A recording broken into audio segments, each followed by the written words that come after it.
필요가 뭐가 있어. 사방이 다 얼음인데. 그쵸. 근데 이상한 소리가 나는 거예요. 한국에 다시 돌아와야겠다. 7년 만에. 그런데 예사삭감이 돼요. 우리도 계속 빙하 곁에 머물러야 하고 네. 빙하 학자는 빙하 연구해야 하고 그런 책입니다. 안녕하세요. 과학 커뮤니케이터 지구입니다. 안녕하세요. OPD입니다. 저희가 마지막 촬영이 2월이었는데 어린이날이 되었습니다. 한 3개월 동안 책 좀 읽으셨어요? 위대한 과학고전 30권을 한 권으로 읽는 책 빌려가셨잖아요. 맞습니다. 네, 얼마나 읽으셨나요? 안 읽었습니다. 그렇게 당당하게 안 읽었다고. 제가 여러 번 시도할 건데요. 오늘 그래서 조금 더 PD님이 읽기 쉬울 만한 책을 가지고 왔어요. 이 책입니다. 빙하 곁에 머물기. 어떤 내용의 책인 것 같으세요? 일단 빙하에 대한 이야기. 빙하가 뭐죠? 빙하.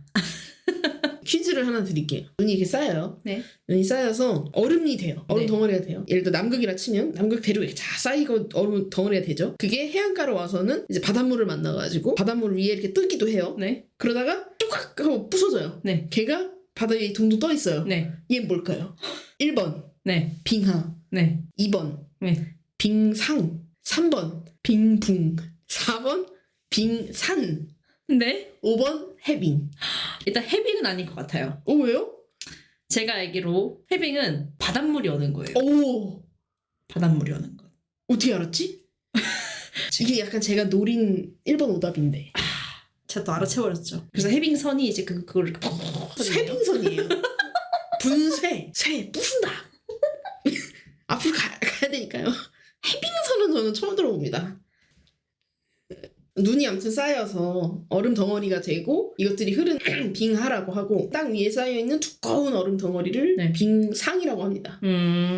그리고 그것이 바닷가까지 와서 땅 위가 아니라 바다 위에 이렇게 연결돼서 써있는 그 부분을 빙붕이라고 하고요. 그것이 떨어져 나가는 거, 혼자 떠있는 거 이런 네. 것들을 빙산이라고 합니다. 그래서 우리가 빙산의 일각 이런 말도 하잖아요. 네. 보이는 것이 다가 아니다. 네. 네. 겉으로 볼 때는 물 위에는 조금만 떠 있는 것 같지만 그 위는 훨씬 더 큰 얼음 덩어리가 잠겨 있기 때문에 둘리가 타고 온 것 네. 무엇인가? 빙하 타고. 정확히는 빙산이다. 거기서 떨어져 나온 그 얼음 덩어리가 한강까지 와야 되니까. 수정 요청해야겠네요. 네. 그래서 이 책 국내 유일한 지질학 에세이입니다. 지질학 관련된 책이 별로 없어요. 네. 서점 가서 보시면 애초에 과학 파트에 책이 별로 없기도 하고 그 중에서도 요즘은 대부분이 뇌과학, 물리학, 그 다음에 화학 이런 책이 굉장히 많고 지구과학은 굉장히 적은데 그 지구과학의 대부분을 차지하고 있는 게 우주책. 굉장히 아쉬운 일이죠. 근데 그 아쉬움을 달래주는 책이 바로 이 빙하 곁에 머물기다. 빙하학자인 신진아 박사님이 쓴 책이고요. 네. 제가 준비한 한 줄 평. 세상에서 가장 차가운 것을 연구하는 따뜻한 연구자의 인생. 거차 속다의 네, 거차 속다. 네. 과학자의 이야기. 네. 이 책의 구성을 좀 말씀드리면 1부, 2부, 3부로 되어 있는데 1부는 빙하학에 대한 이야기예요. 되게 낯설잖아요. 빙하를 연구한다는 게 대체 뭐야. 그쵸. 빙하를 대체 왜 연구하는 건지. 그런 내용이 1부에 담겨져 있어요. 어허. 그 2부는 빙하학자의 스토리. 빙하학자가 그래서 어떻게 일하는지 그런 내용들이 많이 담겨 있어요. 약간 빙하학자의 삶 이런 거. 네. 신진아 박사님의 개인적인 경험을 중심으로 한 빙하학자의 브이로그 같은 게 담겨 있고요. 3부에는 결국 저자가 하고 싶은 말들이 좀 담겨 있어요. 네. 빙하를 연구하면서 얻은 인생에 대한 어떤 철학이나 우리 사회에 대한 비판도 좀 담겨 있고 그렇게 두껍지 않고요. 크기도 작아요. 네. 크게 작아요. 그리고 여백이 많아요. 이거 보세요. 펼치자마자 여백이. 근데 진짜로 이 책에 여백이 많은 게 위아래로도 여백이 두껍고요. 그렇네요. 줄 간격도 띄엄띄엄 있어서 읽기 편해요. 금방 읽어요. 저 이거 하루 만에 읽었거든요. 2부, 3부는 어떻게 보면 좀 에세이 성격이 강한 내용이다 보니까 오히려 1부가 조금 읽기 힘들 수가 있어요. 과학책이 읽기 힘든 게 이게 내가 왠지 공부를 하면서 읽어야만 할 것 같은 생각이 들어서 힘들단 말이에요. 그쵸. 근데 1부가 약간 그래요. 어쩔 수 없어요. 과학이 있어야 되니까. 그쵸. 근데 2부, 3부는 전혀 그렇지 않아서 만약에 이 책을 읽다가 좀 힘든데? 이런 생각이 들면 바로 2부로 넘어가서 읽어도 전혀 문제 없고요. 2부도 힘들다. 3부부터 읽으시면 돼요. 빙하를 왜 연구할까요? 제가 또 지질학자로서 지질학자로서 아는 것을 네. 조금 얘기를 해본다면 빙하를 연구하는 이유는 고기후를 알기 위함으로 알고 있거든요. 네. 그러니까 고기후라는 게 옛날에 그 기후가 어땠느냐. 맞아요. 네. 31페이지에 과거와 현재는 긴밀히 연결되어 있다. 보이지 않지만 네, 면접 볼 때 계속 이 사람의 과거에 대해 물어봐요. 맞아요. 기본적으로. 그 왜 그러겠어요? 이 사람의 과거가 결국 이 사람의 현재고 그것들이 모여서 이 사람이 어떤 미래를 그려갈지가 보이기 때문에 과거를 계속 묻는 거거든요. 이 지질학자들도 똑같아요. 우리가 앞으로 어떻게 될 것인가 이런 것들을 알아내기 위해서는 끊임없이 우리가 과거에 어땠는지 이 지구가 46억 년 동안 어떻게 살아왔는지를 면밀히 알면 알수록 미래에 대해서 더 잘 예측할 수 있는 거예요. 그 중에서도 이 빙하를 이용해서 지질학을 하면 기후라는 특정한 테마에 대한 네. 미래 예측이 가능하다. 네. 빙하 속에 갇힌 과거의 공기방울. 눈이 쌓이면서 그 당시 쌓일 때의 공기들을 포집해서 들어간단 말이에요. 네. 그 빙하 안에 10%나 공기방울이라고 해요. 공기방울의 성분을 분석하면 대기의 이산화탄소 농도가 어떻게 됐는지를 알 수 있는 거예요. 그러니까 우리가 왜 기후변화가 심각하다 이런 얘기를 하는데 뭔가 심각하다는 걸 얘기하려면 기준이 필요하잖아요. 그렇죠. 우리가 심각하지 않았을 때는 이산화탄소 농도가 몇이었는데 네. 지금은 그거에 비해서 몇이다. 그리고 과거를 보니 이 빙하뿐만 아니라 과거의 기후를 기록한 여러 가지 자연물들이 있거든요. 예를 들면 동굴의 석순, 석주, 네. 종류석 이런 것들, 바다에 있는 산호 이런 애들이 다 기후에 영향을 받으니까 그런 네. 것들을 기록하는데 빙하는 그것들보다 조금 더 정확한 정보를 갖고 있어요. 어허. 빙하 속에 있는 공기방울은 간접적인 게 아니잖아요. 그쵸. 직접적인 그 농도를 갖고 있잖아요. 그쵸, 그쵸. 그러니까 훨씬 더 정확한 아하. 샘플들이에요. 과거 대기 정보를 기록하고 있는 네. 아카이브가 바로 빙하다. 오. 빙하를 가지고 과거를 들여다보니 이건 자연스러운 현상이 절대 아니라는 거예요. 이걸 읽고 나면 대부분의 음모론을 과학적으로 내가 스스로 그러니까 반박할 수 있게 돼요. 아, 뒷받침하면 큰일 나죠. 네, 뒷받침하면 큰일 나죠. 아이러니하게도 기후변화를 해결하는 열쇠잖아요, 빙하가. 네. 근데 기후변화로 빙하가 없어져요. 그래서 여기 책에 보면 그런 얘기도 있어요. 아이스 메모리 프로젝트라는 것도 한대요. 아, 보관하는 거군요. 네. 그래서 좀 더 많은 관심이 필요하다는 그런 얘기고요. 이제 2부로 넘어가면서 나는 국가대표가 되었다 이런 문장으로 시작하거든요. 그린란드 국제 신부 빙하 시추 프로젝트의 한국 대표로 선발돼요. 아무리 빙하를 연구하는 학자여도 직접 그린란드나 남극 이런 데로 시추를 하러 가는 건 흔한 일이 아니라고 해요. 네. 12년을 기다렸대요. 그러니까 그동안은 다른 사람들이 시추에서 얻어온 빙하만을 가지고 연구를 하다가 네. 직접 시추를 하러 가는 거죠. 오. 그래서 시추하는 기술도 좀 배우고 그런 걸 네. 배워야 네. 또 국제 프로젝트에 참가해서 그런 걸 배워야 우리나라도 우리나라만의 그런 기술을 갖게 된단 말이에요. 그쵸, 그쵸. 그래서 이 책의 2부는 되게 재밌게 쉽게 읽을 수 있고요. 네. 이 책의 목차를 처음 보면서 어떤 목차가 제일 좀 공감이 됐냐면 여기 있네요. 240페이지에 여자의 친구는 여자라는 요 제목이 되게 딱 눈에 들어왔어요. 네, 네, 공감하시겠지만 네. 우리 지질학을 배우면서 네. 한 번도 여자의 적이 여자였던 적이 없어요. 맞아요, 맞아요. 여자의 친구는 여자라는 맞습니다. 게 굉장히 우리가 버텼던 어떤 되게 유일한 힘이기 때문에 1920년대에 스탠퍼드 대학에서 여학생들은 야외 지질학 수업에서 배제되었대요. 왜요?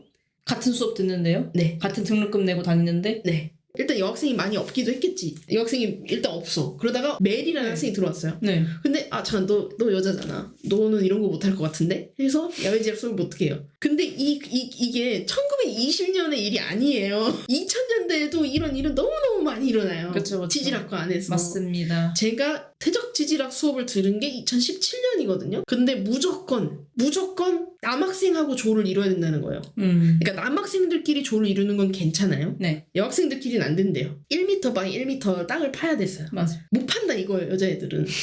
근데 그런 내가 못하고 말고는 내가 제일 잘 알지 그쵸. 교수님이 제일 잘하는 게 아니잖아요. 그쵸, 그쵸. 그래서 저는 만약에 못해서 성적이 낮게 나오면 다 감수하겠습니다 하고 그때 여자애들 6명이서 팀 이뤘어요. 네. 우리 다 A뿔 받았어요.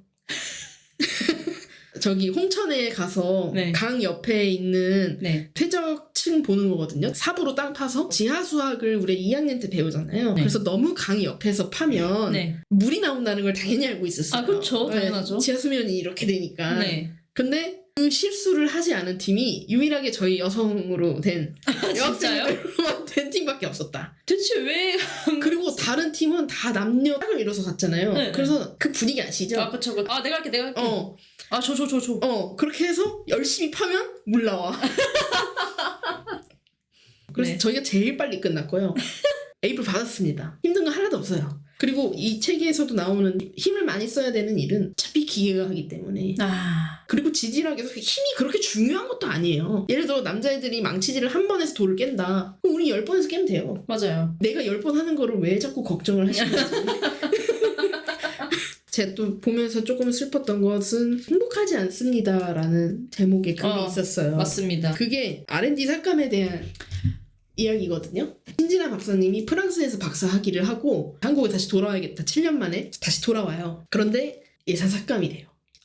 돌아왔는데. 네. 포다하기 굉장히 중요한 시기거든요. 연구자한테. 네. 그때 실적을 많이 내야만 정규직으로 될 수 있어요. 그때 실적이 안 나오면 안 돼요. 신진아 박사님이 속한 팀의 예산이 25%나 삭감이 돼요. 4분의 1이나. 네. 근데 다른 거는 줄일 수가 없거든요. 예를 들어서 장비 금액 정해져 있고 치료 금액 다 정해져 있는데 어떻게 맞습니다. 줄여요? 맞습니다. 그리고 정규직을 자를 수는 없어요. 불가능해요. 그쵸? 근데 포닥은 계약할 때 연구원의 사정으로 뭐 어쩌고저쩌고 되면 근로계약을 해지할 수 있다라는 그게 있어요. 어쩔 수 없이 그러니까 연구원들이 R&D 예산 삭감이 되면 선택권이 없어요. 포닥을 자르는 거 말고는. 인건비 줄이는 거밖에 없. 신진 연구자 입장에서는 내가 박사 학위 했어. 포닥 하고 있었어. 근데 잘렸어. 갈 데가 없어. 네. 그러면 한 4년 쉬었다가 연구하지 뭐가 안 돼요. 불가능해요. 나도 내가 먹고 살아야 될 거 아니에요. 네. 다른 일을 찾아보게 된단 말이에요. 네. 그러니까 R&D 예산 삭감이 우리나라 R&D의 목을 자른 거나 다름이 없어요. 근데 그게 진짜 신진 연구자의 목소리로 담겨 있어요. 그 행복하지 않습니다라는 글에. 심각한 이 기후변화 앞에서도 희망찬 메시지를 던지고자 하는 저자의 모습이 네. 여기서만큼은 희망이 보이지 않아요. 뭐라고 써있냐면 나는 왜 이토록 지구과학을 향한 열망을 최우선순위로 두고 살았을까? 무엇이 인생에서 중요했을까? 되게 우울하시네요. R&D 예산 복구한다고 지금 얘기 나오지만 이미 한 번 잘린 목이 어떻게 붙겠어요. 그쵸. 그래서 이 책의 제목이 빙하 곁에 머물기가 된 이유도 계속 빙하 곁에 머물고 싶다는 이 저자의 소망이 잘 담겨 있는 거예요. 근데 저는 한편으로 이 제목이 되게 중의적인 의미를 갖고 있는 게 우리도 네. 빙하 곁에 계속 머물러야만 하거든요. 맞네요. 네, 기후변화가 너무 심각해지면 결국 없어지는 게 빙하기 때문에 우리도 계속 빙하 곁에 머물러야 하고 네. 빙하학자는 빙하 연구해야 하고 그런 책입니다. 마지막으로 소개하고 싶은 책 내용 중에 하나는 빙하 속에 있는 그 공기방울 이산화탄소 연구를 어떻게 시작하게 되었는가. 누가 어떻게 궁금하지 않아요? 네, 그렇네요. 갑자기 그거 말하니까. 먹다가 보였나? 먹다가? 네. 뭘 먹다가? 빙하를 연구하는 사람들 이렇게 빙하 곁에 자주 있으니까 이렇게 한번 이렇게 맛보기도 하잖아요. 그러다가 과학자들은 호기심이 많으니까 보통 연구를 어떻게 알았지? 맞았습니까? 네.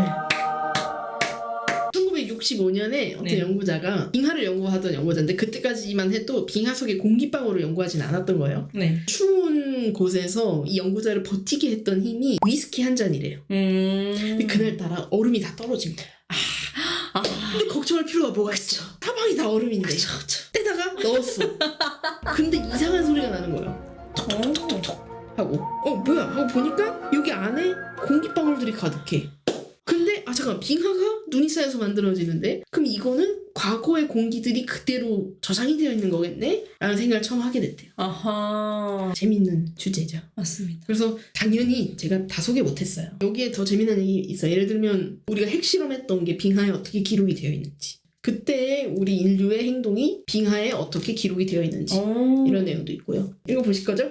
지질한 얘기를 해서 근데 뭔가 좀 더 마음이 가기는 해요. 읽으셔야죠. 손에 손잡고 좀. 빌려드릴게요. 이거 진짜 읽어볼게요. 오늘 어떠셨나요? 그래도 부쩍부쩍 1화 때보다 좀 아는 것도 나오고 지지락 하면서 아직까지 기억하고 있는 게 딱 그 빙하 코어거든요. 재밌는 경험이었다. 시청자분들의 그리고 특히나 PD님의 네. 일상의 과학이 북적북적해지길 기대하면서 네. 오늘 영상 이렇게 마치겠습니다. 네. 감사합니다. 감사합니다.